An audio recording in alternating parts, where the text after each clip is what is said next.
April 17th, 1945. The Ruhr Valley lay in ruins. Smoke coiled over shattered villages, and the air was thick with dust, acrid from burning fuel and shell fire. Artillery pounded the horizon in relentless pulses, shaking the earth beneath collapsed rooftops.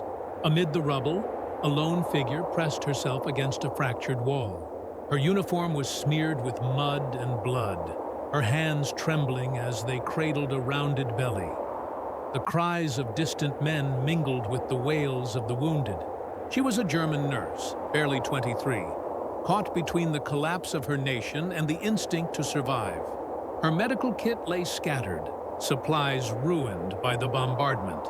Every step outside the broken building promised death, yet inside, every breath felt heavier than the last. A sudden flash illuminated the courtyard. She gasped as a shell slammed into the nearby structure, showering her with debris. Pain shot through her abdomen, unmistakable, terrifying. Labor had begun in the heart of war, with no doctor, no midwife, no help. Somewhere in the chaos, she heard footsteps.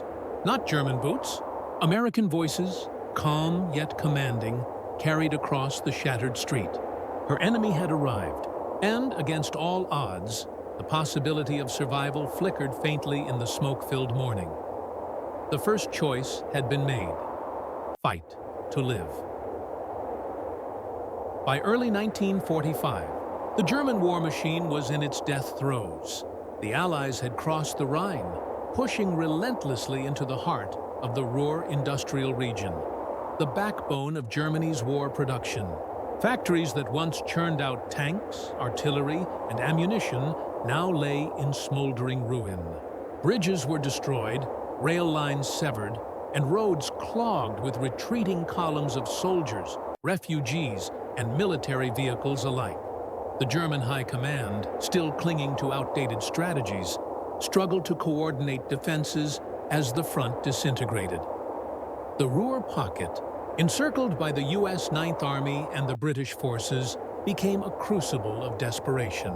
Roughly 300,000 German troops were trapped within a tightening noose. Supply lines had collapsed, and artillery shells were often scavenged from abandoned depots. Starvation and exhaustion weighed heavily on both soldiers and civilians. Amid this chaos, every building, barn, and makeshift hospital became a potential shelter or a death trap. Women played increasingly critical roles in this final stage.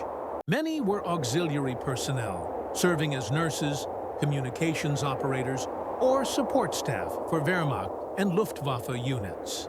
Though military regulations forbade pregnant women from frontline duties, the breakdown of command meant that many female auxiliaries remained trapped with the retreating units. They carried medical kits, tended the wounded, and often became witnesses to unimaginable destruction. The human toll was staggering. Soldiers moved through streets littered with rubble, corpses, and abandoned equipment.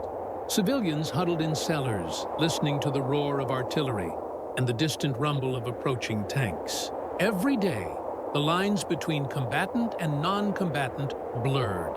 Hospitals were makeshift, often nothing more than bombed-out barns with canvas stretched overhead.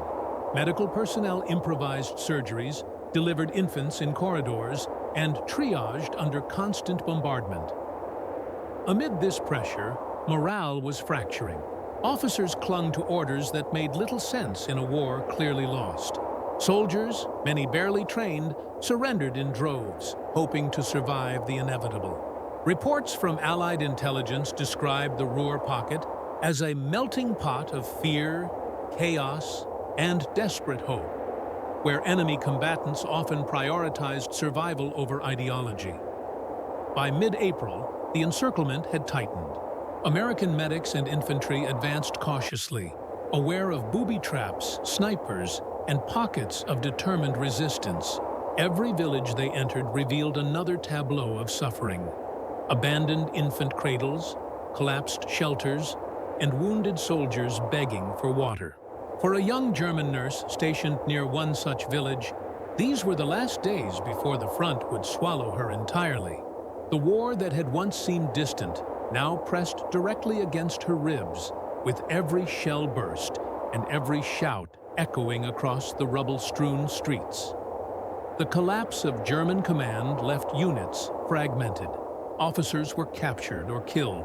Communication lines were severed. Nurses and support staff, previously protected behind the front, now faced the full spectrum of war's brutality. Many improvised roles they were never trained for, delivering the wounded under fire, retrieving supplies from bombed buildings, and attempting to shield civilians from the horrors unfolding around them. In this environment, ordinary acts of survival became extraordinary. Crossing a street without being shot, reaching a ruined barn for shelter, or delivering a wounded soldier to a temporary hospital could mean the difference between life and death. For those who remained in the pocket, the arrival of American forces was both terrifying and a faint glimmer of hope. Allied troops were not only conquering territory, but also providing medical assistance, a fact that often confused and shocked German personnel conditioned to see Americans solely as enemies. The stage was set for moments of unexpected humanity amid relentless violence. Every step, every heartbeat, every cry of a wounded soldier or civilian was a testament to the precarious line between survival and death. And for the young German nurse, whose story would soon intersect with the advancing Americans, these days in the Ruhr would prove decisive, both in terms of her immediate survival and in the extraordinary act of mercy that awaited her. German female auxiliaries, or Wehrmacht-Helferinnen, had been integrated into the military structure as early as 1939, primarily to free men for frontline duties. Their responsibilities ranged from clerical work to communications, from nursing the wounded to operating anti-aircraft batteries. By 1945, the lines between combatant and support blurred. Bombed-out villages and collapsing front lines meant that even those officially behind the lines were exposed to shell fire, snipers, and sudden attacks. Among these women were the nurses, trained to provide medical care under pressure, often with minimal supplies. They administered first aid to wounded soldiers, assisted in field surgeries, and sometimes delivered infants under improvised conditions. In the Ruhr pocket, where hospitals had been reduced to rubble, these nurses were thrust into situations that demanded split-second decisions and immense courage. One moment, they were tending to a soldier with a gunshot wound. The next, they were shielding civilians from falling debris. Pregnancy posed a significant challenge. Military regulations barred pregnant women from frontline service, yet enforcement collapsed as Germany faced manpower shortages. Pregnant auxiliaries often continued in the field, relying on rudimentary supplies and their own resilience. Premature labor under bombardment was a real risk, and survival depended on the nurses' quick thinking and, sometimes, the mercy of approaching enemy forces. The human experience of these women was compounded by exhaustion and fear. Retreating German units often left them behind, forcing nurses to navigate destroyed towns alone. They scavenged for medical supplies, searched for water, and avoided both advancing allies and remnants of desperate German soldiers. Diaries and testimonies from the period describe nurses moving like ghosts through shattered streets, carrying both wounded men and their own invisible burdens. The Americans, by contrast, had trained medics embedded within infantry units. These medics were tasked with treating wounded soldiers immediately, often under fire, and were authorized to provide aid to civilians and enemy combatants alike. Their dual role, saving lives while supporting the advance of their forces, created situations where battlefield morality intersected with military necessity. In multiple documented cases, American medics assisted German soldiers and civilians despite orders to prioritize Allied troops, illustrating a humanism that cut across the lines of conflict. Encounters between desperate German personnel and advancing Americans were tense, but sometimes transformative. The mere sight of an approaching medic could provoke fear, suspicion, or relief. Reports from captured German nurses in the Ruhr pocket often recount being treated with professionalism and care, despite the larger context of defeat. These moments of mercy were not just survival mechanisms. They became defining events that humanized the enemy in ways official propaganda could not acknowledge. The convergence of these factors set the stage for extraordinary acts of compassion. A young, pregnant German nurse, alone, terrified, and on the brink of labor, embodied the vulnerabilities faced by thousands of women trapped in the collapsing Reich. The artillery, the rubble, the fractured streets, and the looming presence of the enemy all compounded the immediacy of her peril. Yet, it was precisely this extreme context that allowed for the possibility of mercy and courage from across enemy lines.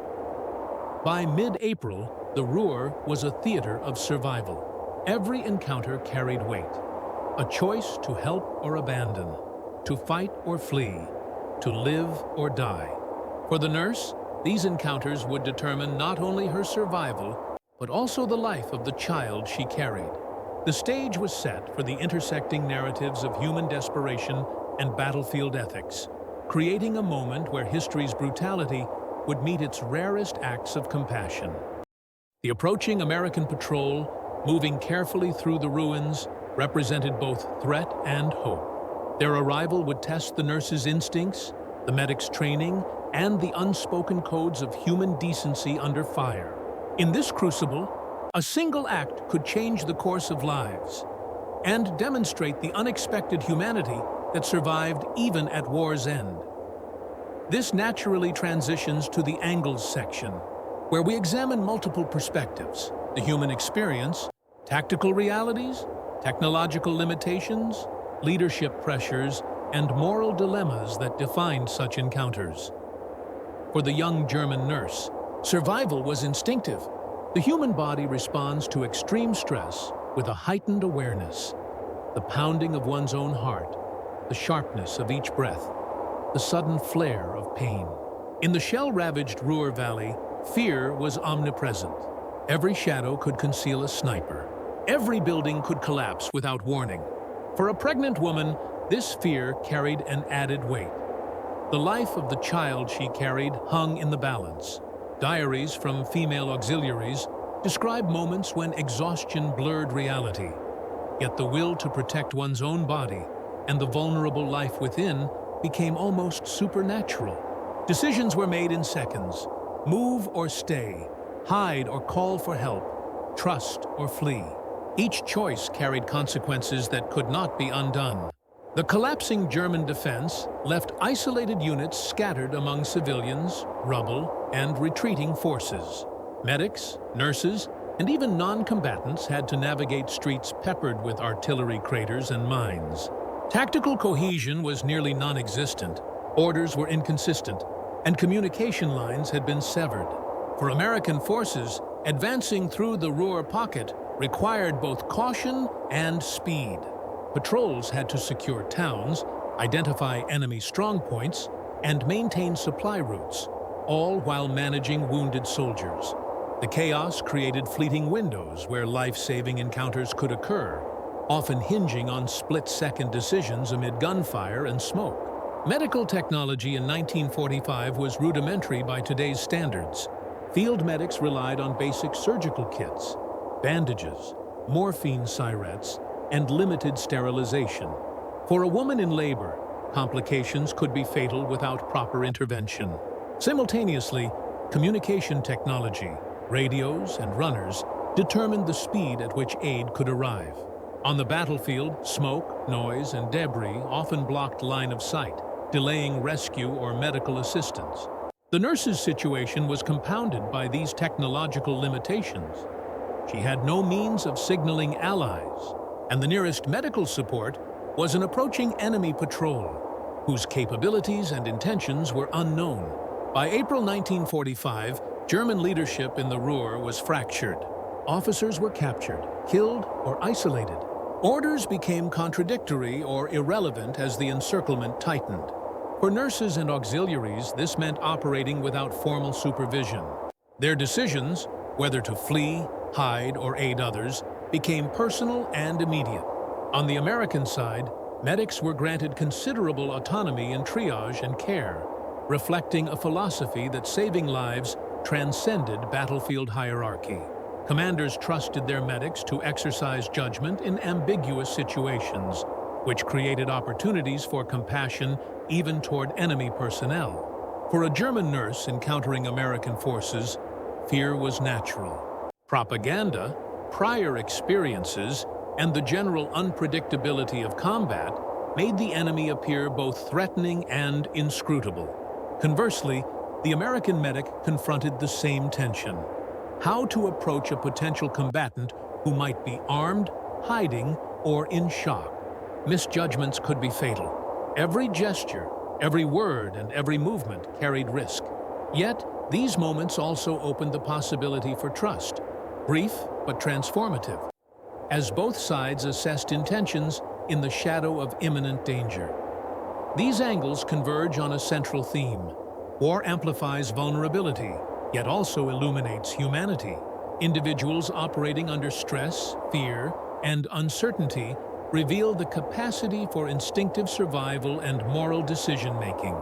For the nurse and the approaching American medic, these intersecting forces, human instinct, tactical chaos, technological limitation, fragmented leadership, and enemy perception, set the stage for a moment that would define their respective fates.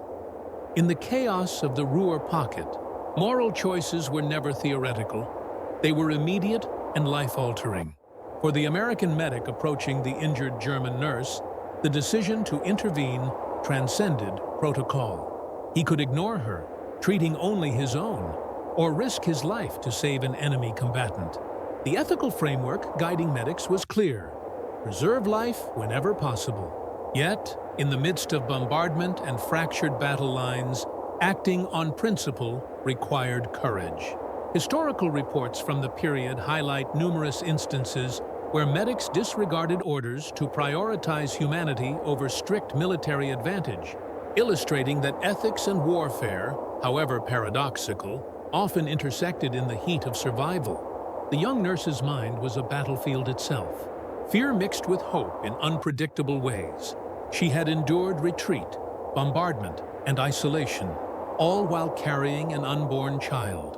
The first glimpse of American soldiers elicited terror. Would they harm her or help? Such psychological tension was common in encounters between retreating German personnel and advancing allies. For the American medic, stress manifested differently. Constant awareness of snipers, mines, and collapsing structures shaped every step. The mind calibrated risk and empathy simultaneously, a rare and delicate balance that could determine life or death in seconds. The battlefield amplified every decision. Carrying out medical care in an active combat zone demanded both skill and judgment.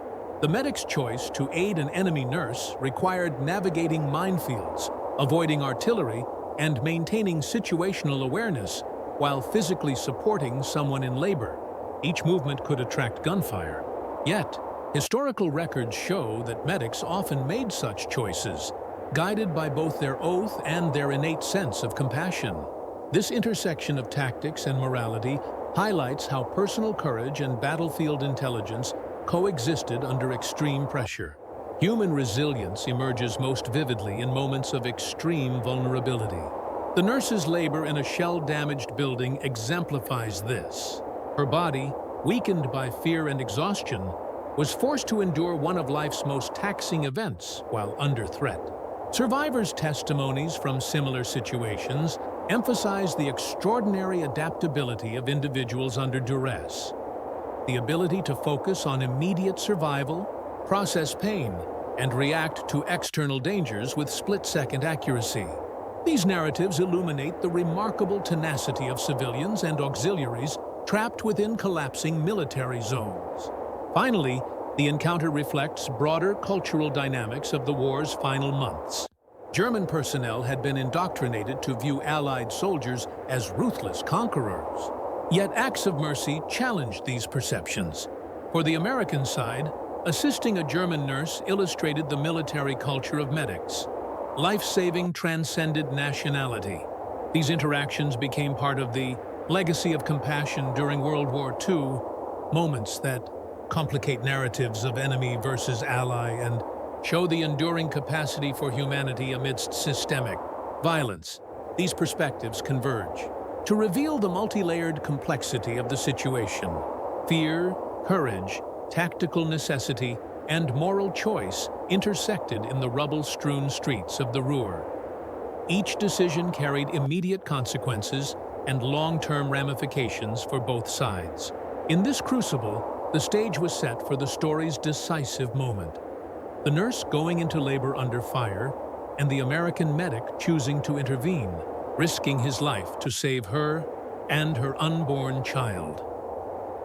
April 17, 1945. The morning air in the Ruhr Valley was thick with smoke and dust. The remnants of relentless artillery barrages, a collapsed barn served as a temporary refuge for wounded soldiers and civilians alike. Its roof half-caved and walls riddled with shrapnel holes. Inside, the young German nurse's breathing was shallow and rapid. Each contraction tore through her abdomen like a physical echo of the war surrounding her. She had made it this far alone, clutching her medical kit and trying to ignore the distant rattle of machine gun fire. But now, nature demanded her attention, indifferent to bombs or bullets. Outside, an American patrol advanced cautiously through the debris-strewn streets. Medic Corporal James Reynolds, 27, had been trained for countless emergencies, yet nothing in his experience fully prepared him for the scenario awaiting inside the ruined barn. Reports from advancing units had indicated the presence of civilians and retreating enemy personnel, but the chaos of the pocket made every situation unpredictable. Reynolds moved carefully, scanning for snipers, mines, and potential traps. His medic bag contained only the essentials: bandages, morphine, basic surgical tools, enough to save a soldier, a civilian, or, improbably, a woman in labor. As he approached the barn, the nurse's muffled cries became audible over the distant shelling. She clutched the wooden beam of the fractured wall, sweat streaming down her face, each contraction more violent than the last. Her world had narrowed to pain, fear, and the instinct to survive. The sounds of war, exploding shells, shouting soldiers, the groans of the wounded, blended into a backdrop of chaos. Yet one human presence was now imminent.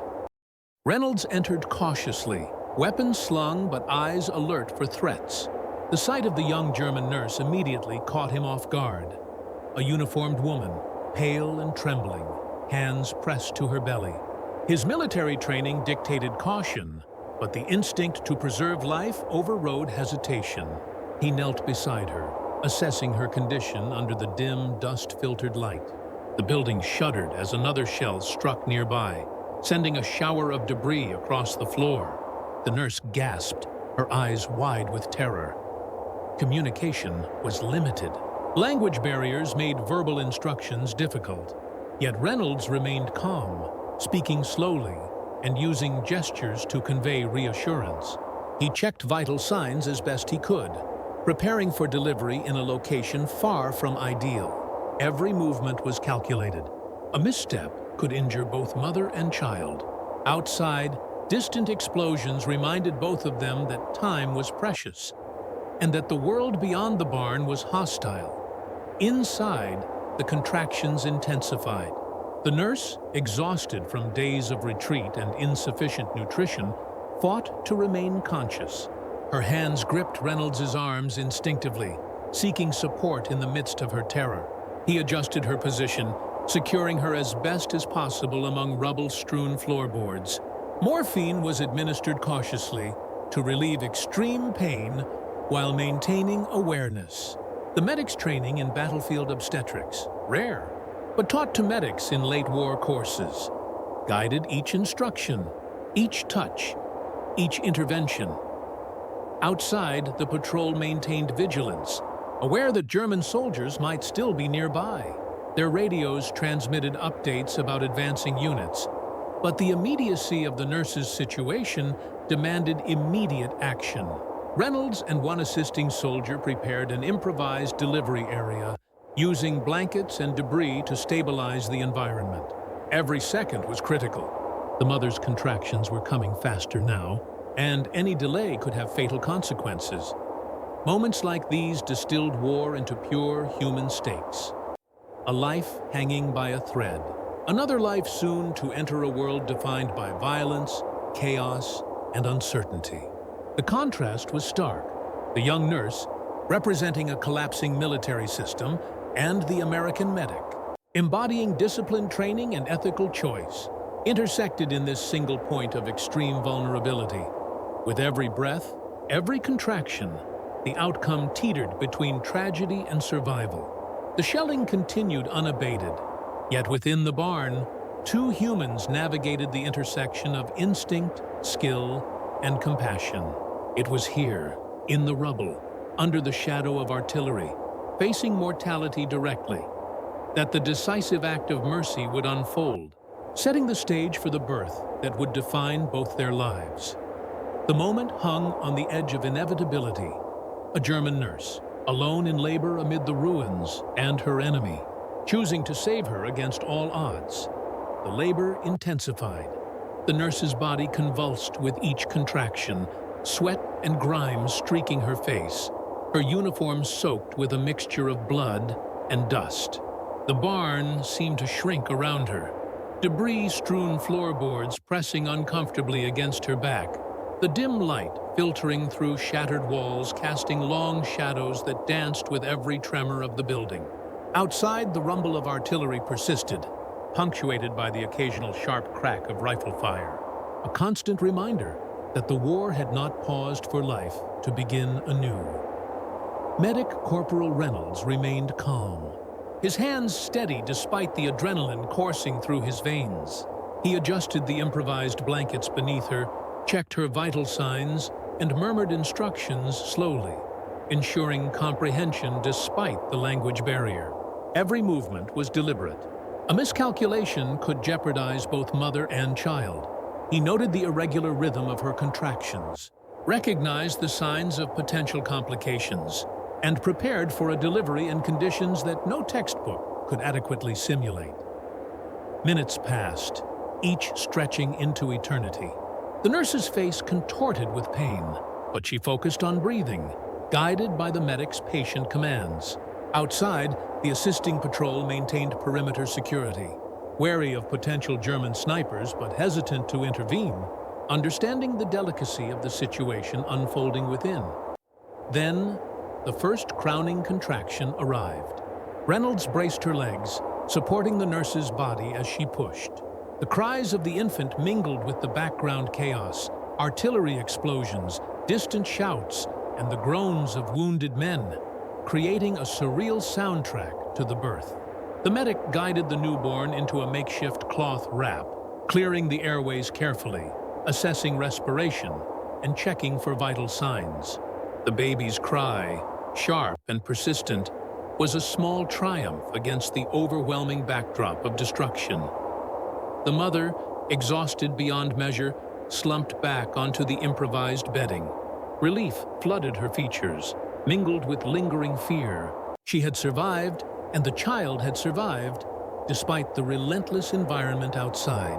Reynolds stayed at her side, monitoring both mother and infant, ensuring that she could stabilize long enough for evacuation. The immediacy of the battlefield had made each second critical, but the miracle of life had prevailed amidst carnage. Outside, the patrol noted the quiet intensity inside the barn. No shots were fired. The German nurse remained compliant, her trust slowly earned through calm gestures and careful guidance. The soldiers understood the rare opportunity they were witnessing, a moment where humanity had briefly eclipsed enmity. For the Allies, documentation of such events was routine. For the Germans, such mercy was unexpected, even astonishing.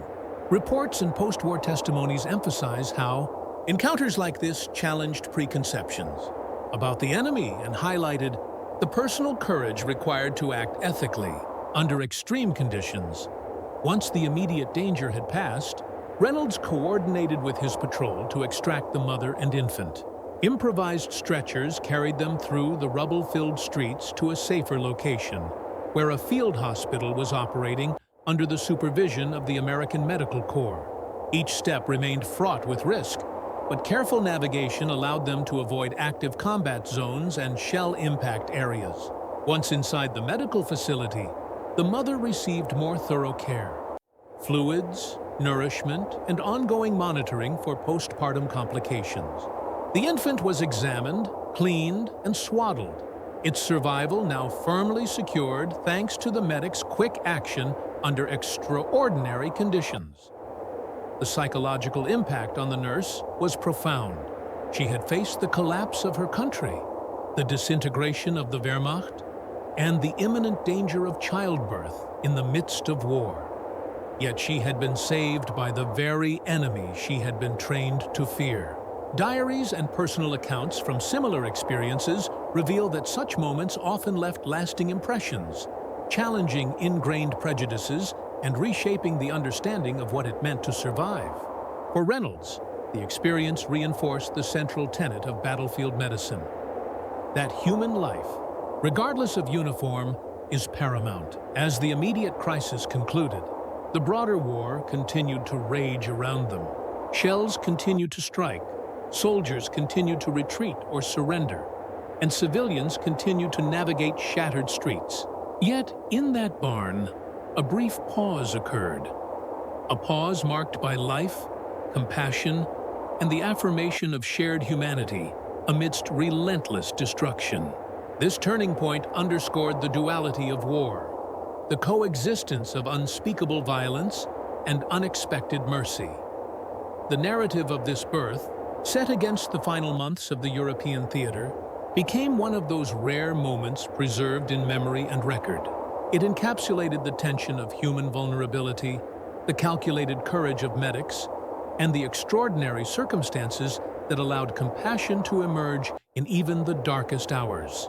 The act of delivering the child transformed both the nurses and the medics' lives, demonstrating how individual choices can ripple through the chaos of war, producing outcomes that history rarely highlights, but that endure in the personal histories of those involved. The immediate aftermath of the delivery was one of cautious relief. The young German nurse, pale and trembling, rested on the makeshift bedding in the American field hospital. Morphine and fluids had stabilized her condition, and the newborn, swaddled tightly, had cried robustly, a signal that both had survived the harrowing ordeal. Outside, the Ruhr pocket continued its slow collapse. Artillery fire still shook the earth, but the lines of retreating German soldiers were growing thinner, and surrendering personnel were increasingly common. Medical personnel documented every detail meticulously. Corporal Reynolds recorded the mother and child's condition, noting the circumstances of the birth, the extreme risk factors, and the improvised nature of the delivery. Such records were standard procedure, but in this case, they also reflected an unusual human element: the saving of an enemy combatant and her child.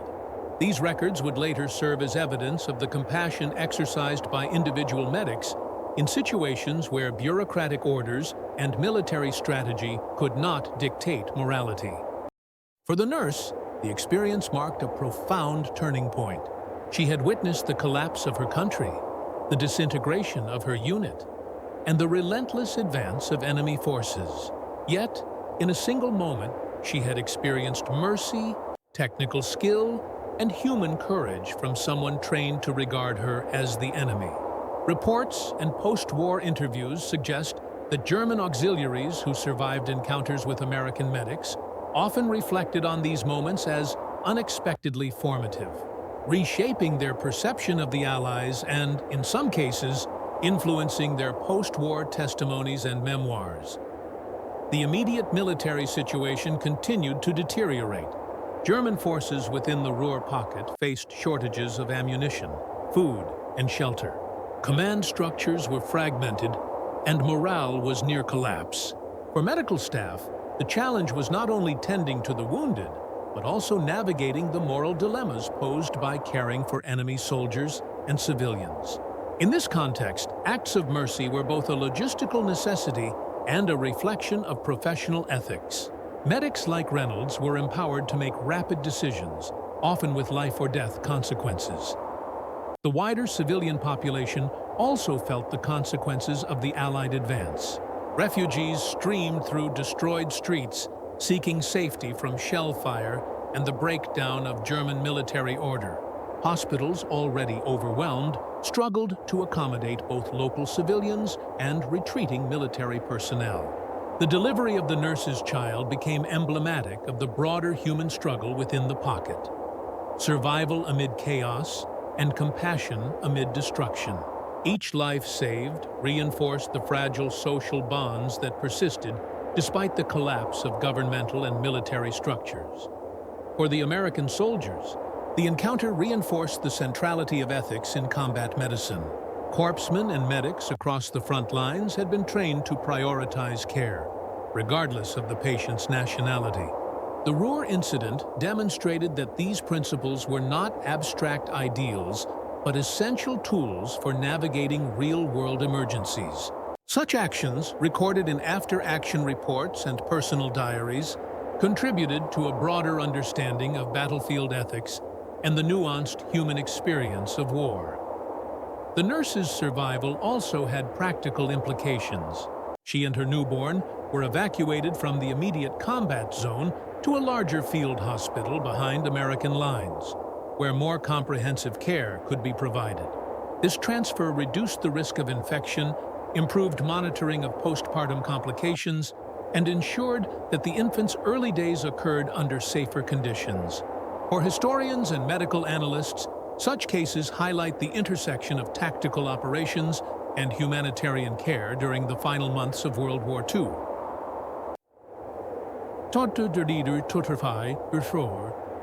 The birth, in essence, became a microcosm of the war's concluding months. Lives hanging in the balance, decisions made under extreme pressure, and humanity asserting itself even amid destruction. It illustrated the unpredictable consequences of war, where individual acts of courage and compassion could create ripples that far outlasted the immediate tactical outcomes. The nurse and her child survived because one man, trained to serve in a war, chose mercy over expediency. A decision that contrasted sharply with the widespread destruction surrounding them. In the days following the birth, the Ruhr pocket's disintegration accelerated. German units surrendered en masse, their remaining soldiers exhausted, hungry, and demoralized. Field hospitals were overrun, supply lines non-existent, and communications largely destroyed. For many German auxiliaries and nurses, surrendering to the Americans became a pathway to survival, a stark contrast to the desperation they had experienced just days earlier. The young nurse, now mother, was part of this wave of surrender. Under the protection of Allied forces, she and her child were transported to a larger medical facility behind front lines, where care and security could be maintained. The American medics' intervention had implications beyond immediate survival. Their actions set a precedent for battlefield ethics and demonstrated the Allied commitment to humanitarian principles, even in the chaos of late-war operations. Reports compiled after the war documented dozens of similar cases in which medics prioritized the care of enemy personnel, often at considerable personal risk. These moments, while small in the scope of the war, provided enduring examples of compassion under fire. For the nurse, the psychological impact was profound. The trauma of retreat, bombardment, and labor under duress was compounded by the collapse of her nation. Yet, being saved by the enemy instilled a complex mix of gratitude, disbelief, and reevaluation of preconceptions about the Allied forces. Post-war testimonies from German nurses and auxiliaries frequently recount such encounters, emphasizing the life-changing nature of acts of mercy and the humanization of an enemy who had previously been seen only through the lens of propaganda and fear. The broader military context also shifted rapidly. By late April, American and British forces had fully encircled and secured the Ruhr, capturing hundreds of thousands of German soldiers and seizing vast quantities of materiel. Civilian populations were beginning to emerge from hiding, seeking food, medical care, and security. Field hospitals transitioned from treating combat casualties to addressing the urgent needs of civilians and surrendered soldiers alike. Within this environment, the nurse and her infant were not anomalies, but part of a larger narrative of survival, mercy, and recovery amid the ruins of a defeated nation. The survival of the nurse and her child exemplified the interplay between human agency and historical forces. In the span of a few hours, a single medic's decision altered the trajectory of two lives against the backdrop of one of the largest military encirclements in European history. The American forces' ability to maintain discipline, provide medical care, and exercise ethical judgment under constant threat underscores the complexity of military operations in urban and semi-urban environments. In subsequent months, the nurse would return to civilian life in a Germany transformed by defeat and occupation.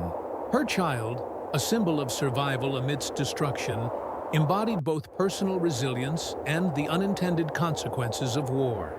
American medics, like Reynolds, continued to provide care across newly secured regions, contributing to a legacy of compassion that contrasted with the destruction and loss.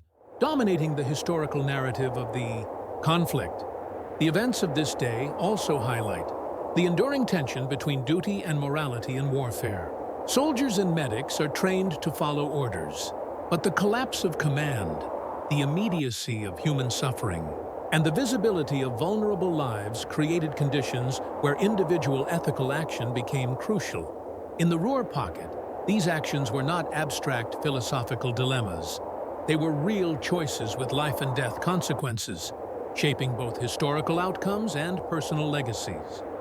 The story of this birth, preserved in military reports and personal testimonies, stands as a testament to the unexpected humanity that can emerge even in the final, brutal days of a collapsing regime. It illustrates how individual courage, ethical judgment, and compassion can intersect with historical forces, producing moments that resonate far beyond the immediate crisis. War is often measured in strategies, battles, and casualty reports, yet its most enduring lessons are found in fleeting moments of human choice. In the ruins of the Ruhr Valley, a pregnant German nurse went into labor amidst relentless artillery and collapsing defenses. Her survival, and that of her child, depended not on ideology, orders, or territory, but on the deliberate compassion of an American medic willing to act against the tide of war. This act illuminates the duality of human nature in conflict. On one hand, war generates destruction, fear, and suffering on a massive scale. On the other, it reveals extraordinary courage, ethical judgment, and the capacity for empathy even between enemies. The nurse's story exemplifies this tension. The collapse of a military system juxtaposed with the quiet heroism of an individual who recognized life's inherent value above nationality or uniform. The implications extend beyond the battlefield. For the nurse, the experience reshaped her perception of the enemy, leaving an indelible impression of mercy and shared humanity. For the medic, it affirmed the principles of military medicine, that saving life, even in the most adverse circumstances, is both duty and moral imperative. Historically, such acts complicate simplistic narratives of victor and vanquished, showing that the human dimension of war can defy expectation and hierarchy. In a broader sense, the Ruhr incident underscores the resilience of life and ethics under extreme conditions. It demonstrates that even amidst systemic collapse, individuals can make choices that preserve dignity, life, and hope. The birth of a child in the heart of a battlefield serves as a metaphor. Life persists, and humanity endures, even when nations fall and empires crumble. Ultimately, History is shaped not only by strategy and firepower, but by acts of courage, compassion, and moral clarity. The story of this nurse and her savior reminds us that, amid chaos and destruction, the capacity for mercy remains one of humanity's most profound and enduring legacies. It is a testament to the truth that even in the darkest hours of war, life, hope, and humanity can prevail.